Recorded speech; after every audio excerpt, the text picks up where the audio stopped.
Hello again, dear friends. Melanie here on the 15th of November, once again on the balcony, like last week. Since it's so sunny and warm here, what a blessing! And I'm riding the wave of sunny rays here today, enjoying the infusion. And so here we are. So let's check what the astro weather is like. Actually, quite sunny also and more fiery, since Mercury and Venus will both go into Sagittarius, go over the Phoenix Point. Don't need my glasses here. Over the Phoenix Point.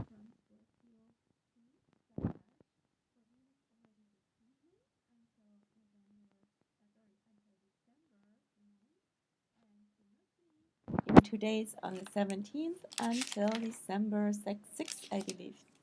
So that's the two shifts of the week. And what's with that?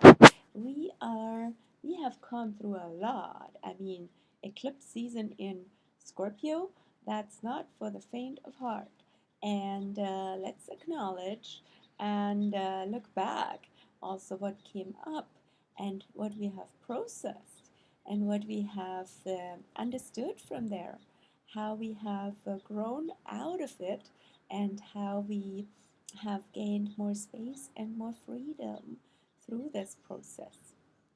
Maybe lots of yucky, stuck, and stagnant, self defeating energy, old dark places have been met, cobwebs and ghosts, and power stuff, scary stuff that we rather kept under the rug or hidden somewhere, hiding from ourselves. So hopefully for you too, there's been lots of clearing and transformation through that. Always noticing that the ego is the one that is in charge of the attachment, even to the pain, even to the annoyance, to the stuff that bugs us, tries to have control over it. We know the idea, right? So, but now we can see it, and we hopefully came out with it and can be freer and can be like the total lunar eclipse motto I gave to, can be open for breakthroughs into joy and freedom, which was already indicated through the eclipse with Uranus, but also through the shift now over the Phoenix Point. So, let things be burned off and arise again. From love, from Venus.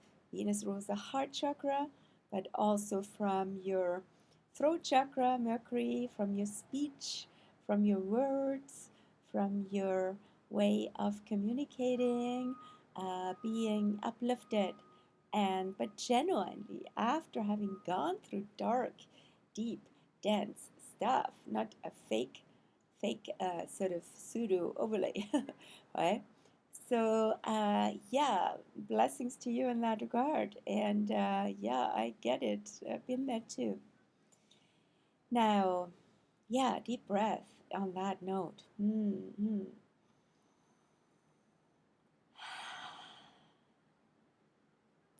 What else is up this week? Two alignments, or I should say 3 or 4, but a few planets involved.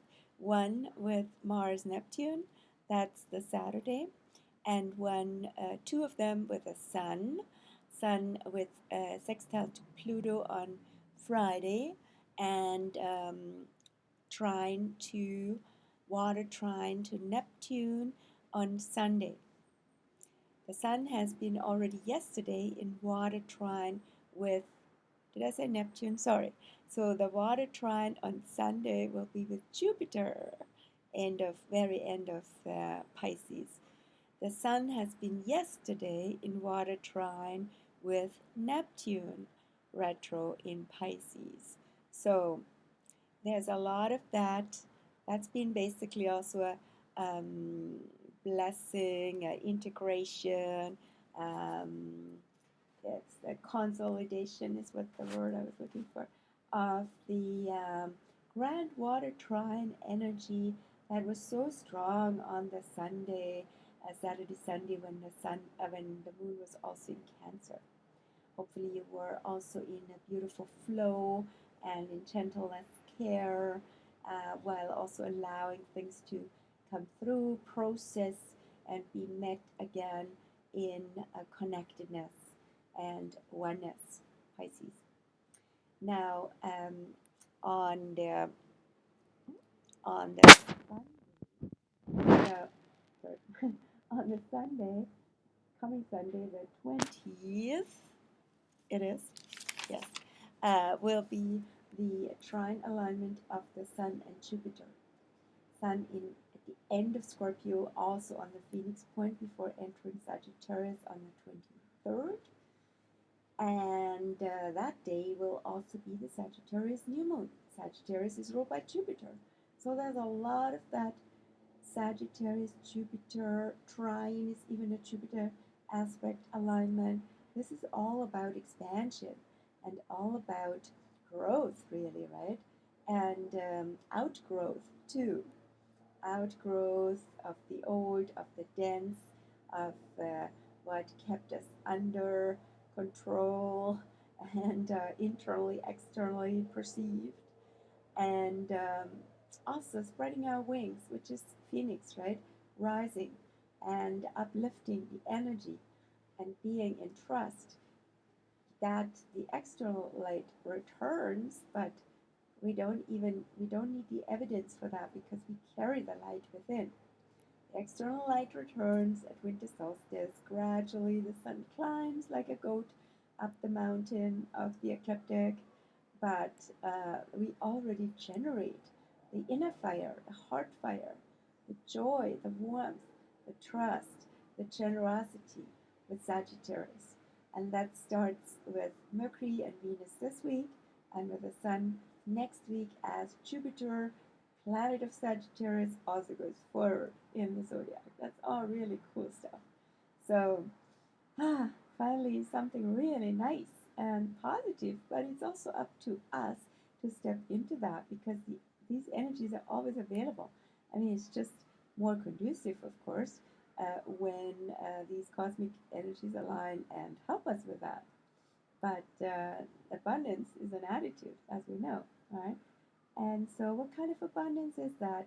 Jupiter now still in Pisces, end of Pisces, until it finally goes into Aries on December 20th, the last day of Sagittarius before winter solstice. So, Piscean abundance can feel like overwhelmed and feeling lost, or a big loss, actually, too. But Pisces is always paradoxical. So there can be gifts in disguise with a situation where you might have felt lost or have felt you lost a lot. I feel sorry, and really my compassion goes out to you if you felt like everything has been gone, lost. You find yourself nowhere. And that's not nice and abundant. I get it, right?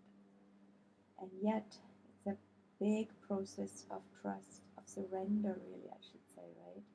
And faith. Faith doesn't have to be a religious thing. Faith is about an inner soul sense that carries you in the darkest times, right? That this too shall pass. And the weather, the waves will turn and change again. So hopefully you could cultivate that also and extend your loving blessings to war zones in the world, to places of overwhelm, of loss, of tragedy, and could actually generate supportive energies for those places, rather than being infected and sort of Pisces contagious energy too, right? That the that vibe you would have adopted that, would have picked it up and tuned into that to your own detriment. So this is an invitation to outgrow that, outgrow the Pisces age paradigm that is mm, so defined and so inhabited by the codependent triad of victim, perpetrator, savior. They need each other. They are in constant um, recycling of these energies. We've seen so much of that. It's a matter of recognizing them, learning from history, and not going into another cycle of being pulled under and positioned in one or more of these archetypes, basically, right? So yes, Pisces. So coming out of Jupiter in Pisces, eventually we'll also come out of Neptune in Pisces, but that's not going to be until 2025, 2026. Going a little ahead of myself, but it's all part of what's in the making, which is also where Pisces, something's already in the field, even though it's not manifest yet. And what's with the moon this week? Today we have the moon in Leo. Today and tomorrow until tomorrow afternoon, 5 o'clock or so, the moon in Leo. Bringing out the wisdom, the heart, the confidence, the joy, the creativity. Go for it. Show your colors. Bring colors to this world. Bring a smile to this world. Shine forward. And as remember, Virgo, evening. Friday, I believe. Let me just double check. Until Saturday morning. Until Saturday morning, the moon will be in Virgo. So basically, all day Thursday, Friday would be with waning moon in Virgo. Actually,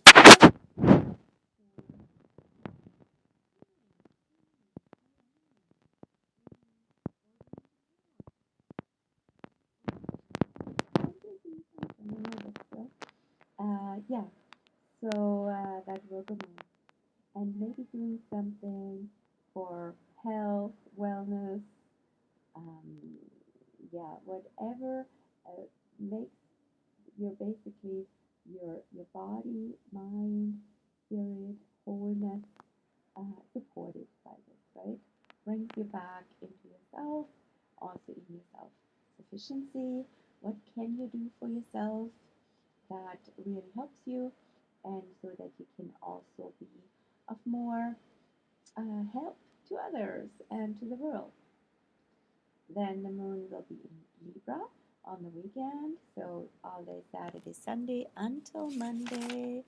Until Monday, checking the timing on that one. Monday afternoon? No, Monday morning. Monday morning. So Monday, Tuesday, then, and early morning on Wednesday will be the moon in Scorpio. The dark moon in Scorpio before the new moon in Sag. Woo! Okay, last call for clearing. Definitely awesome for ceremony early next week. And clearing ceremony, releasing. It helps transform so that you can be freer as the Sag moon, Sag new moon shows up on the 23rd, on the first day of Sag even, right?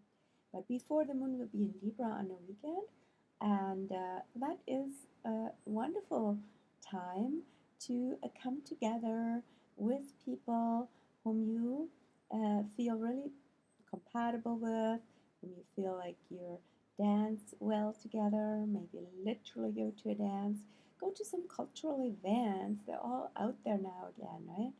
And cultivate something, cultivate beauty, cultivate peace, cultivate what brings balance to your life.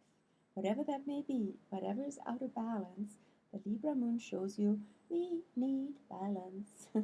And what can you do about it? So, and then as I said, the Scorpio moon early next week before the Phoenix New Moon on the 23rd. Already set up with precursors of Mercury, of Venus today, and Mercury in 2 days, going also over the Phoenix point. So bring on the light, the inner light, shine forth, and be truly you. Blessings here from the sunny balcony. See you again next week, unless we see each other otherwise in community or at an Astro session or somewhere randomly in the energy field. Bye bye. Have an awesome week. Bye.